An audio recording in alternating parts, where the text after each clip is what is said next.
صدقۃ الفطر یعنی د سرسایه په حواله سره ډیره مهمه مسله ده. ډیر شي خلک داسې چې د دې مسلې په حواله سره سوالات کوي. بعض کسانو د دې مسلې چې سره علم نشته.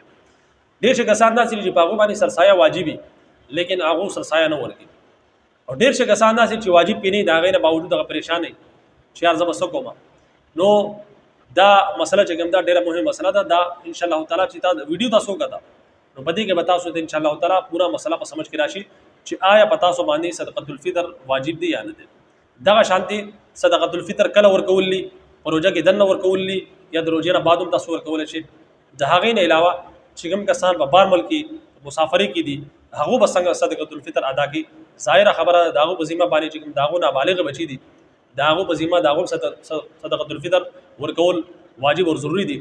نو آیا هغه د پاکستان په حساب باندې ورکی یا د بار ملک په حساب باندې ورکی. ویډیو مکمل وګورئ ان شاء الله تعالی مسله به مو په سمجھ کې راشي. نو ټول مخکنه خبردار چې په کم کسانو باندې صدقۃ الفطر واجب دي. صدقۃ الفطر په هغه کسانو باندې واجب دي چې د کم کسره جګم دي 7.5 توله سونی یعنی 7.5 توله سونه سره یا 52 توله چاندي سره. سمجھ کې خبر راځي یا سره صرف 7.5 توله سونه یا سره صرف 52 توله چاندي. کدا سره دومره نه کم کمی یعنی دا سونا او چاندی ملا کې د دې مالیت چې کوم دي 52 توله چاندی درسي.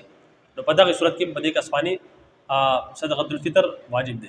یا دغه شانتي دا دواړه ملا کې د دې چې کوم مقدار 52 توله چاندی تند رسي یعنی دا سونا او چاندی ملا کې بیا چې کوم دي د سر چې مال تجارت ته یا د کور هغه اضافي مال هغه اضافي سامان چې کوم د استعمال نه دي یعنی داغه په استعمال کې نه دي نو هغه ټوټل ملا داغه چې کوم دي دا ټول په ملاو کې سونا چاندی او مال تجارت او دغه شانتي د کور چې کوم زائد سامان دی دا ټوټل چې ملا کې د دې مالیت کچري 52 توله چاندي ته رسی.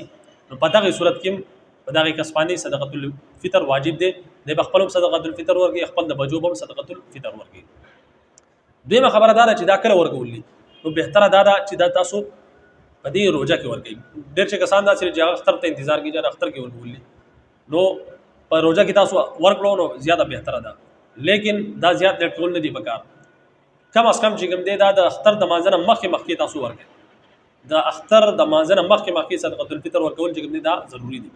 لیکن بهرحال یو کس تاسو چې هغه په وزر په وجه باندې چې کوم دی هغه مخکې ورنکړو د اختر مانځنه بعدو ورکول شي. لیکن ټول زیات فضیلت او دغه دار ضروری دا چې هغه د مانځنه مخکې ورکړي. د اختر د مانځنه مخکې بهتره دا چې تاسو بروجه کې چې کوم دی د صدقۃ الفطر ورکړي. ځکه چې صدقۃ الفطر چې کوم مال له دا چې کوم غریب او مسکین خلک ته هغه ته چې کوم دی ظاهره خبره ده فائدہ رسولي چې هغه موږ تاسو د اختر په خوشالانو کې چې کوم دی موږ شریک وو. نو د دې مقصد هم دغه دی صدقۃ الفطر. نو بهتره دا چې تاسو د روزه کې تاسو چې کوم دی د اختر نه مخکې د صدقۃ الفطر مسکینانو لورګي چې هغه زموږ سره چې کوم دی د اختر په خوشالانو کې شریک شي. دویمه خبره دا ده درېمه مسله دا ده چې یو کس په مسافرۍ کې دی بار ملک مسافر دی او ظاهر خبره ده بچی په پاکستان کې دي نو د په ذمہ چې کوم دی صدقۃ الفطر ظاهر خبره ده واجب ده.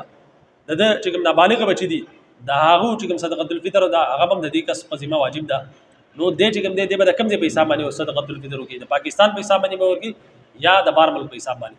یا دو ساتي چې کوم کس په مسافرۍ کې دي په کوم ملک کې دي په سعودیا کې دي په امریکا کې دي په کینیډا کې دي په برتانیا کې دي به د هغه ځای په حساب باندې چې کوم دی صدقۃ الفطر ورکړي خپلم او خپل د بچوم. او کچری دی په پاکستان کې ورکول غواړي نو پاکستان کې چیم دی ورکی نو دی به خپل د اجازت سره چې کوم دی د هغه ځای په حساب باندې ورکی. په پاکستان کې هم دی ورکی. اوس مثال طور پر په پاکستان کې چې کوم دی صدقۃ الفطر 200 دا او انت کې چې کوم دی 300 یا 400 500 جوړي یا 1000 روپے جوړي نو دی که انت کې ورکی نو د هغه ځای په حساب باندې به ورکی. او کچری پاکستان کې ورکی خپل په اجازت سره نو دلته کې چې کوم دی ورکی نو د هغه ځای په حساب باندې به صدقۃ الفطر ورکی. نو دا د صدقۃ الفطر په حواله سره یو مهمه چې کوم دی مسله وا. امید کوم چې دا مسله به مو په سمجھ کې راغلی. اجازه راکړئ. السلام علیکم ورحمت الله وبرکاته.